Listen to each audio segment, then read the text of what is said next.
ఏదైతే concussion rule ఏదైతే ఉందో, దాన్ని మనం కొంచెం మిస్‌యూజ్ చేసినట్టుగా అనిపించింది శివన్ దుబే విషయంలో. ఎందుకంటే, శివన్ దుబేకి ఏదైతే బాల్ తగిలిందో ఆర్చర్ ఏసిన బాలు, దాని కారణంగా అతనైతే కన్కషన్ రూల్ ప్రకారం లైక్ టు లైక్ చేయాల్సింది హర్షిత్ రాణాని తీసుకొచ్చి సడెన్‌గా మ్యాచ్‌లో మనం ఆడించాం ఒక ఫాస్ట్ బౌలర్‌ని.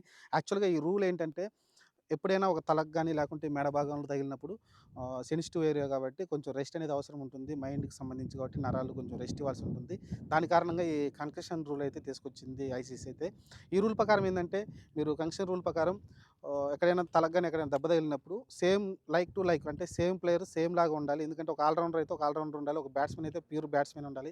ఒక బౌలర్ అయితే ఒక ప్యూర్ బౌలర్ అయితే ఉండాలి.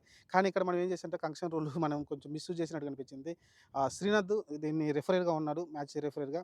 కానీ ఇక్కడ శ్రీనాథ్ గారు కొంచెం ఇండియాకి తరపున కొంచెం పక్షపాతం చూపించినట్టు అనిపించింది. ఇద్దరి పక్షాన ఉండాల్సిన శ్రీనాథ్ అయితే. ఇక్కడ మీరు చూస్తే శివన్ దుబే వచ్చేసి ఒక ఆల్ రౌండరు.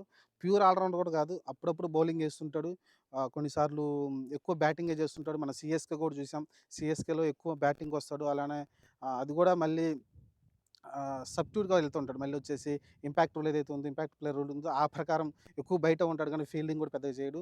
అలాంటి ప్లేయర్‌ని రీప్లేస్ చేయడానికి మీరు హర్షిత్ రాణాని తీసుకొచ్చి ఆడించడం చూసాం. హర్షిత్ రాణా కూడా 2 వికెట్లు కూడా తీయడం చూసాం. ఇదైతే జాస్ బట్లర్ కావచ్చు, వాళ్ళ ఇంగ్లాండ్ ఓల్డ్ ప్లేయర్స్ ఎవరైతే ఉన్నారో, మాజీ ప్లేయర్ వాళ్ళందరూ కూడా చాలా ఇది తప్పనైతే కొంచెం గట్టిగానే ఖండించారు. చాలామంది మన ఇండియాకి సంబంధించిన కూడా కూడా ఇది కొంచెం ఫెయిర్ అనిపించలేదనేది చాలామంది మాట్లాడడం చూసాం. నాకు కూడా ఫెయిర్ అనిపించలేదండి. ఎందుకంటే శివన్ దుబే ప్యూర్ బ్యాటర్‌గా కనిపిస్తాడు మనకి. హర్షిత్ రాణా వచ్చేసి ప్యూర్ బౌలర్‌గా కనిపిస్తారు. వాళ్ళిద్దరికీ మరి లైక్ టు లైక్ ఎలా అవుద్ది కన్స్ట్రక్షన్ రూల్ ప్రకారం అయితే తప్పనిపించింది నాకైతే. మరి దీనిపై మీ అభిప్రాయాన్ని చెప్పండి. ఏదైతే కన్స్ట్రక్షన్ రూల్ మనం మిస్‌యూజ్ చేసినని అనిపించింది నాకైతే. ఎందుకంటే హర్షిత్ రాణా బ్యాటింగ్ ఆడతాడు గానీ రెగ్యులర్ బ్యాటర్ కాదతను. యాక్చువల్‌గా అతను ప్యూర్ బౌలర్. అలానే శివన్ దుబే వచ్చేసి ప్యూర్ బ్యాటర్ కింద చూడాలి మనం. ఆల్‌రౌండర్ అప్పుడప్పుడు బౌలింగ్ ఏస్తాడు గానీ హర్షిత్ రాణా ఏమో ప్యూర్ ఆల్‌రౌండర్ అయితే కాదు.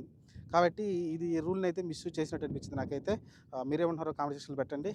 ఈ రూల్ ప్రకారం కొంచెం మనం అడ్వాంటేజ్ తీసుకొని ఈ రూల్‌ని మిస్‌యూజ్ చేసినట్టయితే నాకనిపించింది. మీరేమన్నారు కామెంట్ సెక్షన్‌లో పెట్టండి.